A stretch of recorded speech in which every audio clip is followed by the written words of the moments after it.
வணக்கம் வியூவர்ஸ், வணக்கம் viewers, welcome back. So நம்ம இன்றைக்கி என்ன பார்க்க போகிறோம் அப்படின்னா, இப்போ டயட்டிங் அப்படின்னு வரும்போது ஒரு காலத்தில் பார்த்தீங்கன்னா நம்மளுக்கே தெரியாமல் நம்ம மக்கள்கள் நிறைய பேர் என்ன பண்ணியிருந்திருக்காங்கன்னா ஃபாஸ்டிங் அப்படிங்கிற ஒரு ஹேபிட்குள்ளே இருந்திருக்காங்க. அண்ட் இப்போ ஆல்ரெடி ரம்ஜான் போயிட்டு இருக்கு. அதுக்கு கூட பார்த்தீங்கன்னா உங்களோட நம்ம முஸ்லீம் நண்பர்கள் எல்லாருமே இப்போது நோன்புல இருப்பாங்க. ஹாப்பி ரம்ஜான். ஸோ அப்போது என்ன ஆகுதுன்னா, ஃபாஸ்டிங் அப்படிங்கிறது ரொம்ப நல்ல பழக்கங்க. ஸோ இந்த ஃபாஸ்டிங்கை வந்து பார்ஷியலாக பண்ணுறது, அதாவது இந்த இன்டர்மிட்டன்ட் ஃபாஸ்டிங்கை கான்செப்டில் போனால் கூட உங்களுக்கு ரொம்பவே நல்லதுன்னு சொல்கிறாங்க. அதை தாண்டி இன்னும் ஒரு சில சமயங்களில் நம்ம பார்த்துருப்போம், வெள்ளிக்கிழமை விரதம், சனிக்கிழமை விரதம்னு சொல்லி 24 hours சாப்பிடாமலாம் கூட இருப்பாங்க.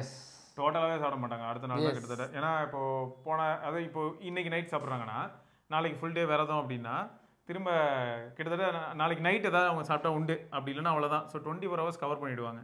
ஸோ இது வந்து ஒரு வகையில் பார்க்க போனால் இது எல்லாமே ரொம்ப பெரிய அட்வான்டேஜ் அப்படின்னு சொல்லி யார் சொல்கிறா அப்படின்னா, நிறைய சயின்டிஸ்ட் அண்ட் டாக்டர்ஸ் எந்த ஆஸ்பெக்டில் சொல்கிறாங்கன்னா, அது முக்கியமாக கேன்சர் க்யூர் பண்ணுறவங்க தான் இதை பற்றி அதிகமாக பேசிகிட்டு இருக்காங்க. ஸோ வெயிட் மேனேஜ்மெண்ட் அப்படிங்கிறதுக்குள்ளே இந்த ஃபாஸ்டிங்லாம் வருதா இல்லையா அப்படின்னு கேட்டிங்கன்னா, அக்ரெசிவான ஃபாஸ்டிங்கை தாண்டி இன்டர்மிட்டன்ட் ஃபாஸ்டிங் தான் வெயிட் மேனேஜ்மெண்ட்குள்ளே அதிகமாக நீங்கள் பார்க்கலாம். பட் இந்த கேன்சரு ரொம்பவே கிரிட்டிக்கலான விஷயங்களுக்குள்ளெல்லாம் என்ன வருதுன்னு பார்த்தீங்கன்னா, இந்த ஃபுல் ஃபாஸ்டிங் 24 hours 48 hours இந்த ஃபாஸ்டிங் பற்றி நல்லா நிறையவே பார்க்க முடியும். ஆமாம், நம்ம அதே ஃபாஸ்டிங் வந்து தப்பாக பண்ணால் வந்து அந்த கிராஷ் டயட்டுன்ற ஒரு கான்செப்டும் வரும். இப்போ நம்ம திடீர்னு சாப்பிடுவோம், திடீர்னு ஒரு நாள் சாப்பிடாம இருந்துட்டு உடம்பு குறைஞ்சிரும் அப்படின்றது ஒரு இது வரும். ஸோ அதெல்லாம் பற்றி தான் நம்ம ஃபஸ்ட்டு இதில் பார்க்க போகிறோம். சரிங்களா? இப்போ நார்மலாக வந்து சிம்பிளாக ஸ்டார்ட் பண்ணோன்னா, ஃபாஸ்டிங்னா என்ன, விரதம் இருக்கிறது. ஓகேவா?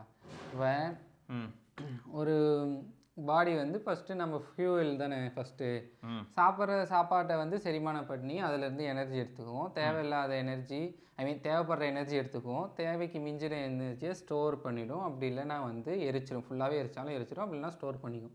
2 ப்ராசஸ் தான் இருக்குது. அந்த எனர்ஜி வந்து ஒரு பியூட்டிஃபுல்லான விஷயம் என்னென்னா, அந்த எனர்ஜி வந்து எப்படி வேணால் வரலாம்.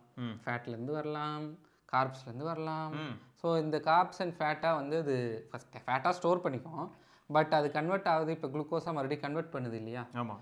இந்த கன்வர்ஷன் நடக்கிற டைமிங்கை வந்து நம்ம உணவு வந்து நம்ம எக்ஸ்டர்னலாக வந்து நம்ம சாப்பிடாம எடுத்துக்காத வரைக்குமே அந்த பீரியட் எவ்வளோ இருக்கோ அதுதான் வந்து ஃபாஸ்டிங். அந்த ஃபாஸ்டிங் பீரியட் எவ்வளோ ப்ரொலாங் ஆகுதோ நம்ம பாடியில் இருக்க எங்கெங்கெல்லாம் வந்து ஒரு தேவையான எனர்ஜி இருக்கோ அந்த எனர்ஜியெல்லாம் வந்து அது எடுக்கும் பிளட்டு. இப்போ சாப்பாடில் நீங்கள் அப்படின்னா, இப்போ ஒரு செஸ்ட்டில் வந்து அது ஃபேட் இருக்குன்னு வச்சுக்கோங்களேன். அந்த ஃபேட்டை தேடி உடம்பு வந்து எங்கெங்கெல்லாம் ஃபேட் இருக்கோ அங்கே பிளட் அனுப்பும். அந்த பிளட்டு போய் தேங்கி இருக்க ஃபேட்டு, எங்கெங்கெல்லாம் தேங்கி தேவையில்லாத ஃபேட்டு அதெல்லாம் ஃபஸ்ட்டு எடுத்துகிட்டு வருவோம். அதுக்கப்புறம் ஒரு ஆர்கனல்ஸாக எங்கெங்கெல்லாம் ஃபேட் இருக்கோ அதெல்லாம் வந்து எடுத்துகிட்டு வருவோம். இந்த மாதிரி ஒரு ஸ்டேஜும் ஒரு ஹவர்ஸுக்கு இன்க்ரீஸ் ஆகிட்டே இருக்கும். ஆட்டோஃபேஜி ஒரு இதில் இருக்கும், கீட்டோஜெனிசிஸ் ஒரு இடத்துல ஸ்டார்ட் ஆகும். ஸோ இந்த மாதிரி ஆட்டோஃபேஜின்றது அந்த ரஃப்லி ஒரு அபோவ் 8 hours 12 hours கிட்ட ஆட்டோஃபேஜி.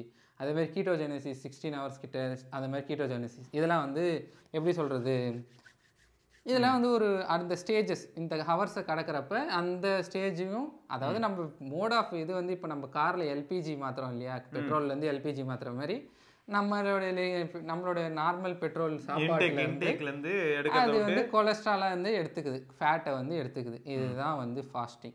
ஓகேவா? இதனால எங்கெங்கே எந்தெந்த கெட்ட செல் இருக்கோ அது எல்லாமே குறையுது. ஆனால் இதே வந்து ஒழுங்காக ஃபாலோ பண்ணாமல் ஜென்ரலாக வந்துட்டு நான் இப்போ மத்தியானம் சாப்பிட்டுட்டு நான் இன்னைக்கு மத்தியானம் ஹெவியாக சாப்பிட்டுட்டேன்ப்பான்னு சொல்லி நைட்டு பட்னி போட்டுருவாங்க. ஓகேவா? அடுத்த நாள் காலையில் நான் நைட்டு பட்னி போட்டேன்ப்பா, இன்னைக்கு காலையில் நான் வந்து ஒரு ஃப்ரெஷ் ஜூஸ் வந்து குடிச்சிடுறேன், நைட் தான் சாப்பிடல, நான் இன்னைக்கு ஃபுல் சுகர்லேயே குடிச்சிடுறேன், ஹாஃப் சுகர்லாம் வேணாம் அப்படின்னு எடுப்பாங்க. அதே மாதிரி கிராஷ் டயட் எடுப்பாங்க.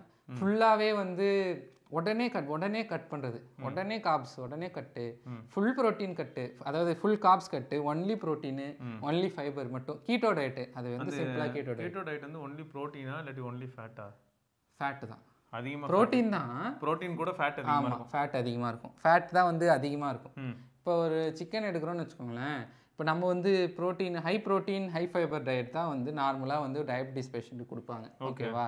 இப்போ அந்த இது வந்து நார்மலாக ஹை ப்ரோட்டீன் ஹை ஃபைபர் அப்படி ஒரு டயட்டுன்னு எடுத்தோன்னா ஒரு 100% சார்ட்டில் 3மே இருக்கணும் கன்ஃபார்மாக. கார்போஹைட்ரேட்ஸ், ப்ரோட்டீன்ஸு, ஃபேட்டு, இதோட பர்சன்டேஜ் தான் நம்ம இன்க்ரீஸ் ஆகும். அதுக்கேற்ற மாதிரி தான் வந்து பேர் மாறும். Keto diet, high protein high fibre டயட்டுன்னு மாறும். கீட்டோவில் என்ன 5% தான் கார்போஹைட்ரேட்ஸ் இருக்கும், அதுவே இருக்குமான்னு தெரியாது. ஃபேட்டு நீங்கள் எவ்வளோ வேணா எடுத்துலாம். ஏன்னா இந்த ஃபேட்டு வந்து இது பண்ணுறதுனால நம்ம லிவர் வந்து கிளைக்கோஜெனிசிஸ் பண்ணி, கிளைக்கோஜெனிசிஸ்னால் நம்ம ஃபேட்டை வந்து கன்வெர்ட் பண்ணுற ப்ராசஸ், இதை வந்து பண்ணுது. இப்போ இன்டர்மீடியட் ஃபாஸ்டிங் கதைக்கு வருவோம். எப்படி பண்ணணும், ம் எப்போ பண்ணணும், யார் யாரெல்லாம் பண்ணணும், யார் யாரெல்லாம் எப்போ பண்ணலாம், ஓகேவா? எப்படி பண்ணணும்? 24 ஹவர்ஸ் ஃபாஸ்டிங் அப்படின்னு ஒரு நாள் நீங்கள் ஒதுக்குறீங்கன்னு வச்சுக்கோங்களேன். இதை நீங்கள் உங்கள் அட்வான்டேஜுக்கு இப்போ ஹிந்துவாக இருக்கிறவங்க அந்த வெள்ளிக்கிழமை, அமாவாசை, பௌர்ணமி அந்த ஒரு நாள் இருக்கும்ல, அன்னைக்கு வந்து சால்ட்டு கொஞ்சம் எடுத்துக்கலாம். ஓகேவா? நம்ம சால்ட் தேவை. ஓகேவா? சால்ட் மட்டும் போட்டு லெமன் ஜூஸ் போட்டு சால்ட் போட்டு ஒரு பிஞ்ச் ஆஃப் சால்ட் போட்டால் போதும். இல்லை உங்களுக்கு தேவையான அளவு மயக்கம் வர மாதிரி இருக்குது அந்த மாதிரி டைமில், இப்போ ஃபாஸ்ட் 9 மணிக்கு ஸ்டார்ட் பண்ணுறீங்க, எனக்கு வந்து ஒரு மணிக்கெலாம் வந்து ரொம்ப டயர்டாக இருக்குது, அப்படி இல்லைனா வந்து சாயந்தரம் 4 o'clock எனக்கு வந்து ஆக்டிவ் டைமு, அந்த ஆக்டிவ் டைமுக்கான எனர்ஜி என்கிட்ட இல்லை அப்படின்ற டைமில் நீங்கள் இந்த சால்ட்டு கொஞ்சம் போட்டு உங்கள் இது வந்து நீங்கள் சிஸ்டம் வந்து பூஸ்ட் பண்ணிக்கலாம். சரிங்களா? இதே மாதிரி ஃபஸ்ட்டு நீங்கள் யார் யாரெல்லாம் எடுக்கலான்ற மாதிரி ஒரு கான்செப்ட் வரும். ஓகேவா? இப்போ எப்படி ஸ்டார்ட் பண்ணணும்னு வச்சுக்கோங்களேன். இப்போ ஒரு நம்ம ஃபஸ்ட்டு இதுக்கு முன்னாடி ஒரு வீடியோ நம்ம போட்டிருந்தோம். அதில் வந்து வெயிட் ட்ரைனிங் ப்ளஸ் கார்டியோ வந்து எப்படி கம்பைன் பண்ணி போடணும். ஏன்னா கார்டியோ மட்டும் பண்ணால் loose skin plus muscle loss ஆகும். அதனால் வெயிட் ட்ரைனிங் கம்பைன் பண்ணி ப்ரோட்டீன் இன்டேக் அதிகப்படுத்தி டிசிப்ளின்டாக ஃபாலோ பண்ணி நோ சுகரில் இருந்து தேவையான அளவு ஃபேட் எடுத்து நீங்கள் பண்ணுங்கன்னு சொன்னோம். இப்போ எல்லாமே நம்ம வந்து சாப்பிட்டுட்டே இருக்கோம்னு வச்சுக்கோங்க. ஒரு 6 daysக்கு சாப்பிட்றோன்னா அந்த ஒரு 1 day நீங்கள் வந்து உங்கள் வந்து ஃபாஸ்டிங் இருக்கலாம். 24 hours இருக்கலாம். இப்போ சாட்டர்டே நைட்டு சாயந்தரம் சாப்பிட்டு முடிக்கிறீங்கன்னு வச்சுக்கோங்க. எப்பயுமே 7 PM முன்னாடி சாப்பிடுங்க முடிஞ்ச அளவுக்கு. அந்த 7 PM அடுத்த நாள் காலையில் நீங்கள் வர வரைக்குமே ஒரு 14 hours கிட்ட 12 hours கிட்ட வந்துடும். இதுதான் வந்து பேசிக் ஃபாஸ்டிங். ஃபாஸ்டிங்லேயே 3 இருக்குது. ஹவர்ஸ் பேஸ் பண்ணி 12 hours eating window. 12 hours eating window means 12 hours சாப்பிட்ற நேரம், 12 hours ரெஸ்ட்டு கொடுக்குற நேரம், சாப்பிடாத நேரம். இது 2 தான் இருக்குது. இந்த இது வந்து 12 hours. அடுத்து வந்து இதிலே 10 hours ப்ளஸ் 14 hours, அப்புறம் 16 hours into plus 8 hours. 8 hours வந்து ஈட்டிங் விண்டோ, 16 hours சாப்பிடாதது. இது 3 பிளான் இருக்குது. நீங்கள் ஃபஸ்ட்டு 12:12 ஃபாலோ பண்ணுங்கள். 12 hours நீங்கள் சாப்பிட வேண்டியதை நிறுத்திடுங்க.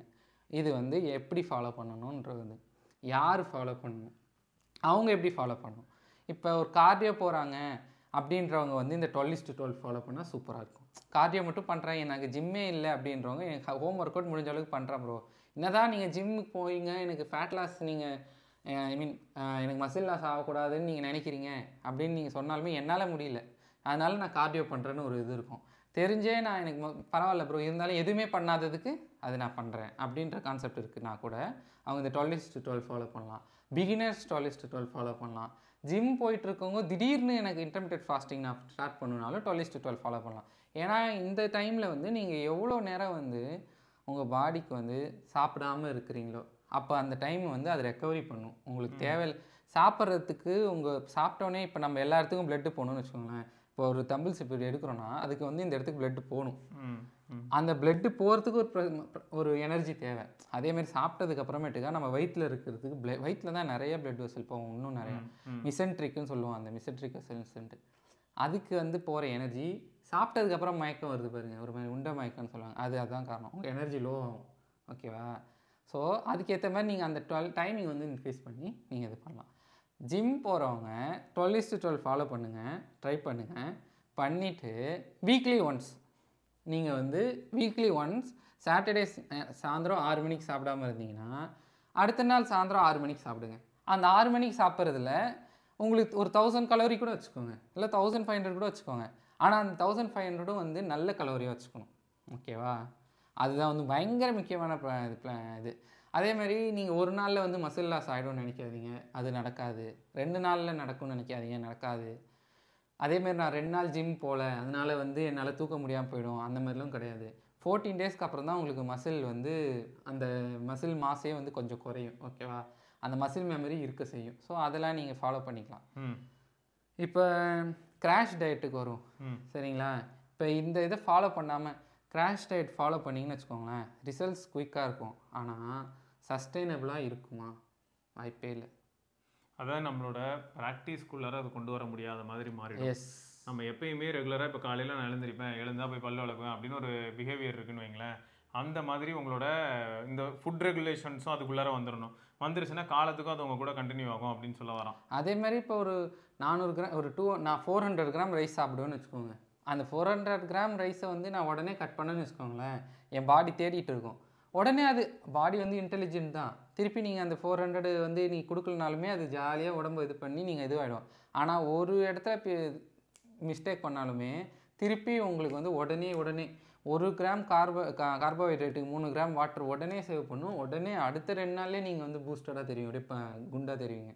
ஸோ உடனே சேவ் பண்ண ஆரம்பிச்சிடும். உங்களால் வந்து கிராஷ் டயட்டில் இருக்கிறப்ப ஃபாலோ பண்ணுறதும் கஷ்டம். இன்டர்மீடியட் ஃபாஸ்டிங் இப்படி ஃபாலோ பண்ணுங்கள். அதே மாதிரி எனக்கு இன்புட் கொடுங்க, ஓகேவா? வீக்லி ஒன்ஸ் பண்ணுறது, வீக்லி ஒன்ஸ் ஜிம் போகிறவங்க ஏன் பண்ண சொல்கிறேன்னா, இப்போ சிக்கனுக்கு போடுற மசாலா இதெல்லாம் எவ்வளோ கொஞ்சம் இரிட்டேஷன் ஆகும் இல்லையா? நம்ம லைட்டாக போட்டு சாப்பிட்றவங்களாம் இல்லை. ரொம்ப க்ளீன் டிசிப்ளின்னா ஜிம் போகிறவங்களாம் எப்படி போடுவாங்க? இந்த மஞ்சத்தூள், ஆமாம், அதுதான் அவர் கரெக்டாக சொல்கிறார் பாருங்க. எல்லாருமே அந்த மாதிரி டிசிப்ளின்டாக ரொம்ப ஃபாலோ பண்ணுவாங்களா? கிடையாது. நம்ம we want to enjoy it. அதே டைமில் என்ஜாயை வந்து நல்லா என்ஜாய் பண்ணிவிட்டு நம்ம வந்து இது பண்ணலாம், சரிங்களா? ஸோ இதுதான் கான்செப்ட்டு.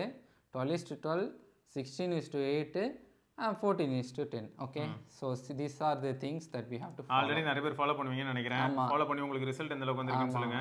ஸோ எனக்கு வந்து பார்த்தீங்கன்னா இந்த மாதிரி நான் ரெகுலராக ஃபாலோ பண்ணிட்டு இருந்தேன். பட் டிசிப்ளின் கீப் அப் பண்ண முடியாத மாதிரியான சுச்சுவேஷனுக்குள்ளே போனீங்கன்னா உங்களுக்கு ப்ரெஷர் வந்ததுன்னா ஆட்டோமேட்டிக்காக நீங்கள் சாப்பிட ஆரம்பிங்க. இதை பற்றி நான் ஆல்ரெடி பேசியிருப்பேன். அதுக்கு பேர் தான் ஸ்ட்ரெஸ் ஈட்டிங். ஸோ அதுக்குள்ளே போக ஆரம்பிச்சாலே அது வந்து ஒரு பெரிய பிரச்சனை தான். ஸோ இதை பற்றி கண்டிப்பாக நம்ம இன்னொரு பதிவில் பேசலாம். பட் ஃபேக்ட் என்னன்னா, ஆக மொத்தம் இந்த மாதிரியான ஒரு சில டிசிப்ளின்குள்ளே நம்ம இருந்தோம்னா நம்ம கண்டிப்பாக நல்லா ஸ்கோர் பண்ண முடியும், நல்ல ரிசல்ட் கொண்டு வர முடியும். ஸோ அதை தான் உங்ககிட்ட வந்து கன்வே பண்ணணும்னு நினச்சோம். ஸோ நிஜமாவே நல்ல ரிசல்ட் வந்ததுங்க. இதுக்கு முன்னாடி எனக்கு வந்தது. ஆனால் நான் தான் திரும்பியும் சொல்கிறேனே, அந்த டிசிப்ளினை உடச்சதுனால நான் ஆட்டோமேட்டிக்காக வந்து இழக்க ஆரம்பித்தேன். அந்த ஒரு நல்ல பீக்கில் இருக்கும்போது அதை வந்து நான் திரும்ப இழக்க ஆரம்பிக்கிறேன். அதுக்கு வந்து கொஞ்சம் டைம் எடுக்குது. ஸோ அதான் ஃபேக்ட். அதே மாதிரி நம்ம ஒரு டிசிப்ளின் ஃபாலோ பண்ணுறோன்னு வச்சுக்கோங்களேன், ஸ்ட்ரெஸ் வரும் கண்டிப்பாக. நீங்கள் இப்போ 6 மணிக்கு நீங்கள் சாப்பிடணும்னு நினைப்பீங்க, உங்களால் அது முடியாத சூழ்நிலை வர்றப்ப ரொம்ப கஷ்டமாக இருக்கும் உங்களுக்கு. அது வந்து நீங்கள் மற்றவங்க மேலே வந்து நீங்கள் அதை வந்து போடுற மாதிரி இருக்கும். வீட்டில் ஸ்ட்ரெஸ் ஆகும். இப்போ நீங்கள் நோ சுகரில் இருந்தீங்கன்னு வச்சுக்கோங்க, அது இன்னும் டென்ஷன் ஆகும். நோ சுகரில் இருக்கப்ப டக்குன்னு உங்களுக்கு புரியுதா? ஏன்னா நீங்கள் உங்களுக்கு பூஸ்ட் பண்ணுறது நார்மலாக நீங்கள் காலையில் எழுந்து டீ குடிச்சிட்டு ஜாலியாக இருக்க ஒரு கேரக்டர், சாயந்தர டைமில் ஒரு சமோசா அடிச்சுட்டு ஜாலியாக இருக்க கேரக்டர், அதுக்கு ஒரு சாஸ் தொட்டு சாப்பிட்டு ஜாலியாக இருக்க கேரக்டர்னு வச்சுக்கோங்க. அப்படி இருக்கிறப்ப உங்களால் நோ சுகரில் இருக்கிறப்ப அதுவும் ஸ்ட்ரெஸ் ஆகும். ஸோ வந்து ஒரு டிசிப்ளின்றது எங்கெங்கெல்லாம் இருக்குது பாருங்கள். Anything can happen. நீங்கள் டப்புன்னு ஹே அப்படின்னீங்கன்னு வச்சுக்கோங்களேன், அது எங்கே வேணால் போய் முடியும். ஆனால் இதெல்லாமும் நீங்கள் பண்ணணும். அது இதெல்லாம் பண்ணுறாங்க நிறைய பேர். நம்மளோட சிஸ்டமை மொத்தமாக மாற்றணும். இன்சுலின் ரெசிஸ்டன்ஸ் பாடி நிறைய பேருக்கு இருக்கலாம். அவங்களுக்குலாம் வந்து இந்த இன்டர்மீடியட் ஃபாஸ்டிங், நான் அதை வந்து மறந்துட்டேன், எண்டிங்கில் சொன்னாலுமே அது முக்கியமான பாயிண்ட்டு. இன்சுலின் ரெசிஸ்டன்ட் பாடி சில பேருக்கு இருக்கும் இல்லையா? சில கண்ட டைமில் சாப்பிட்டதுனால இன்சுலின் உடம்புலே இருக்கும், ஓகேவா? நம்மளுக்கு அந்த இன்சுலின் லெவல் வந்து ரொம்ப ஹையாகவும் ரொம்ப லோவாகவும் போயிட்டு வரதுனால மூட் ஸ்விங்ஸ் வந்து எல்லாமே இருக்கும். அது எல்லாத்துக்குமே வந்து உங்களுக்கு இன்டர்மீடியட் ஃபாஸ்டிங் ரொம்ப ஹெல்ப் பண்ணும். ரொம்ப ஹெல்ப் பண்ணும். ப்ரீ டயபெட்டிக் பேஷண்ட்ஸ்க்கு ஹெல்ப் பண்ணும், கேன்சர் பேஷண்ட்ஸ்க்கு ஹெல்ப் பண்ணும். உங்களுக்கு வந்து அதான் இன்சுலின் ரெசிஸ்டன்ஸ்க்கு கிட்டத்தட்ட போகிறீங்க அப்படின்னாலும் ஹெல்ப் பண்ணும். வயிற்றில் வந்து ஜிஐடி ப்ராப்ளம்ஸ் இருக்குது இல்லையா? வயிற்று புண்ணு, அல்சருக்கு ஹெல்ப் பண்ணும். அல்சருக்கு எப்படி ஹெல்ப் பண்ணுன்னு கேட்டிங்கன்னா அது ஒரு டாப்பிக்கே போகும். நீங்கள் அதுக்கு வந்து நம்ம சுந்தர் ஜெசி ப்ரோ இருக்கார், அவரோட வீடியோஸ் வந்து பிளென்டி ஆஃப் வீடியோஸ் இருக்குது, அதை பாருங்கள். இன்டர்நெட்டில் நிறைய பாருங்கள். ஆமாம், நிறைய டேட்டா பிளென்டி ஆஃப் இருக்குது. நம்ம யூசர்ஸ்க்கு நம்ம சொல்லி ஆகணும், அதுக்காக இந்த வீடியோ, சரிங்களா? சூப்பரே. ஸோ ஓரளவுக்கு நல்ல கிளாரிட்டி கிடச்சிருக்கும்னு நினைக்கிறேன். ரைட்டு, வேறு ஏதாவது டவுட்ஸ் இருந்ததுன்னா மறக்காம கீழே கமெண்ட் செக்ஷனில் கேளுங்க. தொடர்ந்து நம்ம இன்னொரு பதிவில் சந்திப்பா இருக்கும். சிவபரணி கிருஷ்ணா, பாய். பார்க்கலாம்.